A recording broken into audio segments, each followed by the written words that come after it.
Welcome, Gunrunner.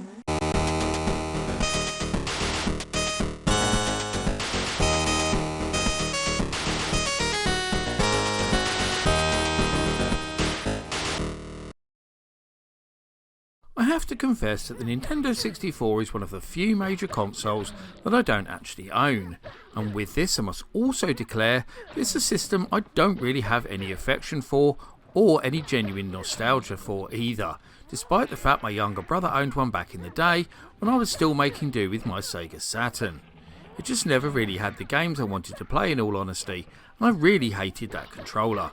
But these greatest of all time videos aren't about me, they're all about you, my viewers, and I know that a lot of you are looking forward to this particular episode.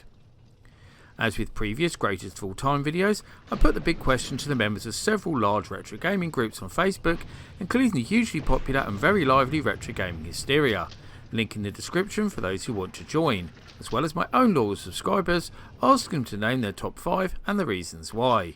Following the same rules as before, I awarded 5 points to your first choice, 4 points to second, and so on and so forth. I then counted up those votes to decide the final placings. In the case of games having the same number of points, I then went to the number of votes awarded, followed by the number of first place votes to decide the final rankings. I actually had to use these tiebreakers quite a lot more than usual in this video throughout both the top 20 and wider top 40 list too, which as always will be available as an exclusive video for my loyal YouTube members and patrons in the next couple of weeks. In terms of any interesting observations I made in the voting process, there really wasn't anything of note. All the games I expected to make the top 20 did, and they finished roughly in the same order I predicted too. Likewise that wider top 40. Funnily enough, I did notice that quite a few of my subscribers predicted this list would be incredibly predictable, and I'm sure that they'll be pleased to have been proved right. But I don't want to give too much away, so now's probably a good time to get on with that countdown. Yo, listen up! We will not live in a two-dimensional world. We won't go in one direction or seek where we can zap. We will walk through walls. We will take a look around us. We will not be confined. We believe in the path of least limits. We won't be told how to view the world. We will experience true freedom. We will not compromise. We will live the game through our hands. We will be in control of something. We will change the system. The second Pokemon game to be released for the N64, this one took all the 151 characters that were defined in the previous Game Boy games and threw them into a new 3D arena where they could battle against each other, train and be traded with your friends. A sequel followed the year after. Sparks are flying in this battle.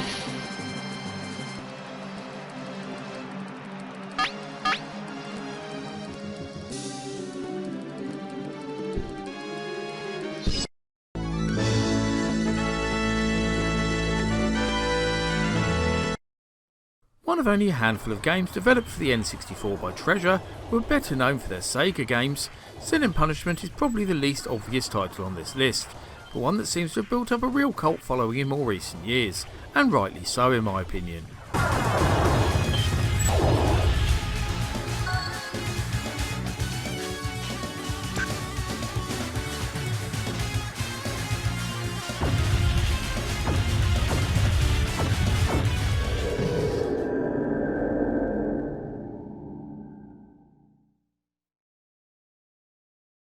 The very first Paper Mario game, the name alluded to its unique graphical style that made it look like an interactive comic book. This N64 favourite was originally billed as the much awaited sequel to Super Mario RPG, and these influences are still very clear to see when you play it.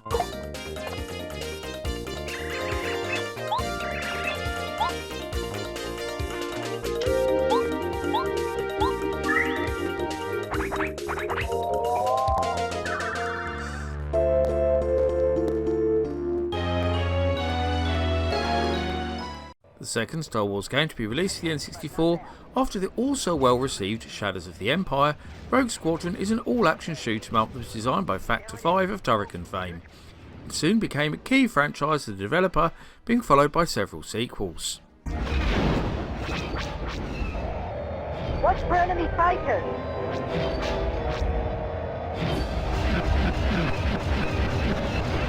I'm hit! Thanks, R2. The train is slowing down. Looks like this is working. In the skies above Talaran. The first rare game to appear on this list, I'm sure that there'll be plenty more, Conker's Bad Fur Day, became rather infamous upon release for being a 3D platformer designed with adults in mind rather than kids. And this was very clear to see from the game's themes, which included alcohol, smoking and even swearing. You stupid little... Whoa!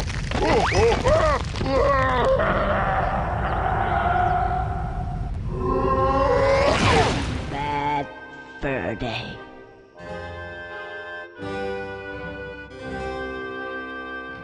When people think of the N64, they often think of its wrestling games. It seemed to get loads of them. But Aki Corporation's WWF No Mercy is always credited as being the very best. In fact, many will argue that it's still the best wrestling game ever made due to the number of features and the way it was designed.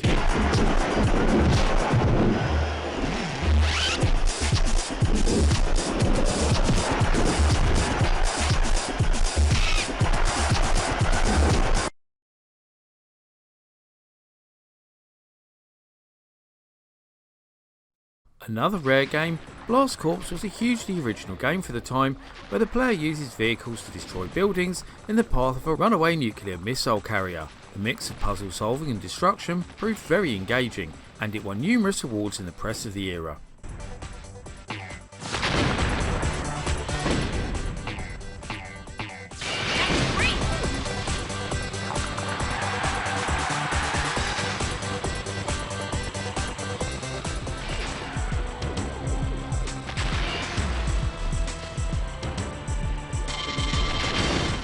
Not many people seem to know this, but Tetris Sphere actually started off life as a game for the other 64-bit console of the era, the Atari Jaguar, where it was known simply as Sphere, but despite being complete it was never released, and then subsequently snapped up by Nintendo with an official license added.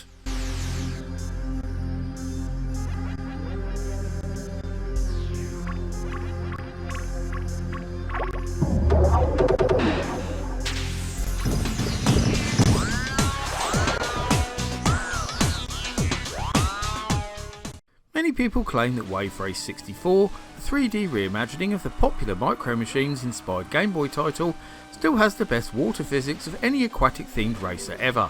And you can see why, because on a console that was often criticised for its unwieldy controls, this game excels.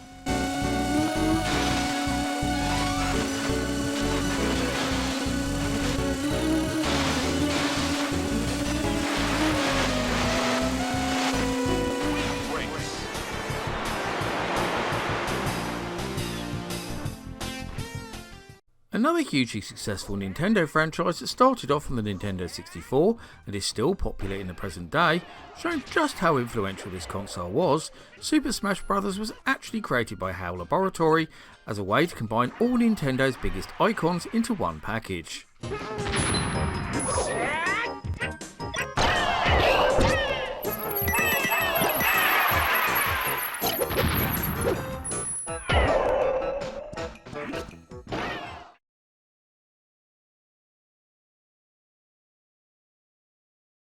One of the few games I actually enjoyed playing on the N64 back in the day.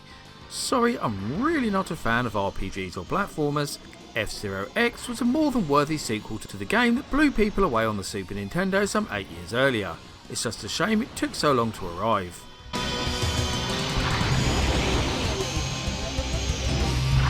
What's the matter?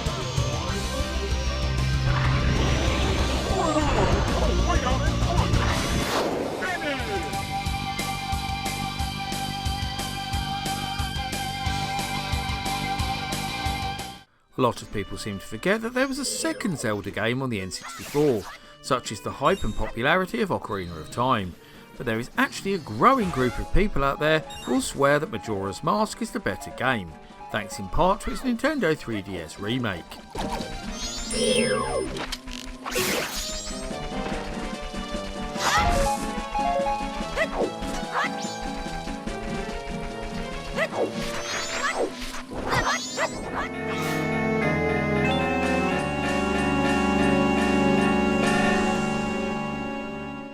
And it's back to Rare for one of the Nintendo 64's most famous games in Banjo-Kazooie, a 3D platformer that definitely took its inspirations from Mario 64.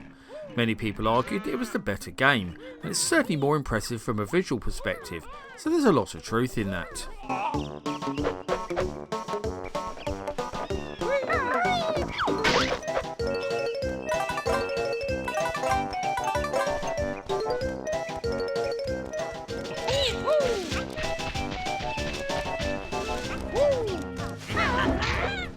Not just content with delivering a new Mario Kart game for the N64, Nintendo also asked Rare to create this humorous spin-off starring Donkey Kong's nephew. The new premise saw the introduction of different vehicle types, more creative worlds to race around, and a roster of new characters too.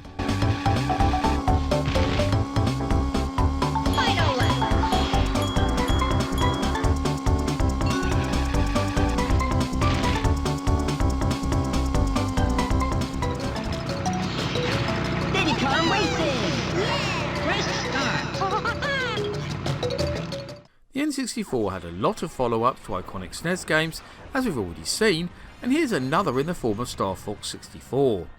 Getting rid of the many restrictions of the on-rail shooter we saw before, this was also the game that introduced the innovative Rumble Pack to the unwashed masses. Behind me! Something's wrong with the G diffuser. Use the booster case!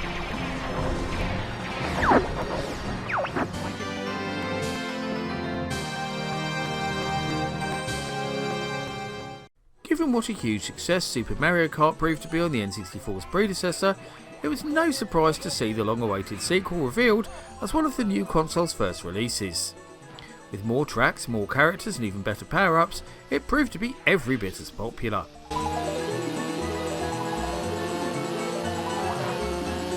Here we go!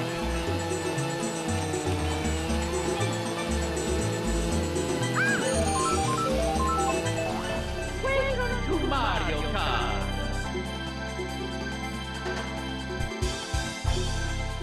People often argue over what's the best FPS for the N64, coming down to the two games produced by Rare, GoldenEye 007 and Perfect Dark.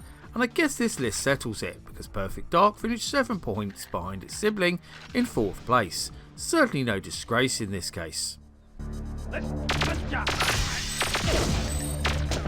Hey, you!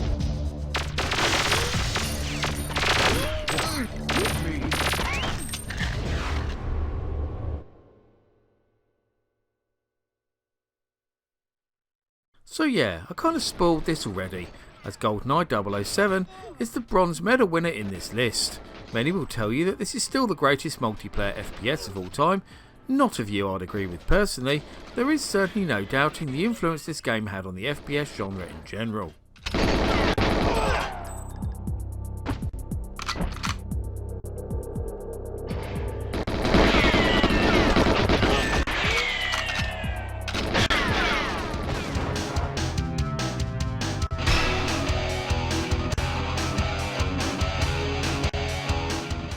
It was always going to be between Ocarina of Time and Mario 64 for the number one spot here, and it's Zelda and Link that have to settle for the runners-up position.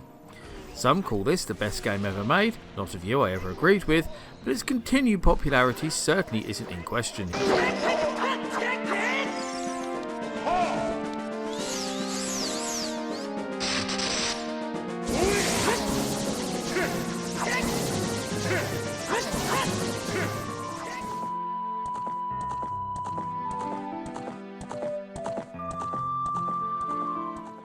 The N64's very first game is also your favourite N64 game, as we see the trend of Mario games at number 1 in these greatest of all time lists for Nintendo consoles continue. It was also the best selling N64 game ever too, so that certainly had a big effect on its placing in this particular list, I'd argue.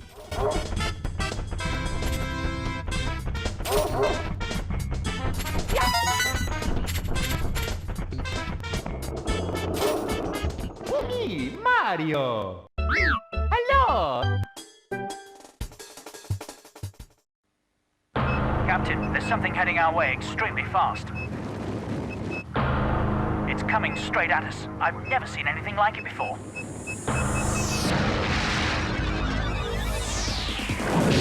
Action. Racing. Fun. Adventure. Nintendo 64, the fastest, most powerful games console on Earth, now at $99.99.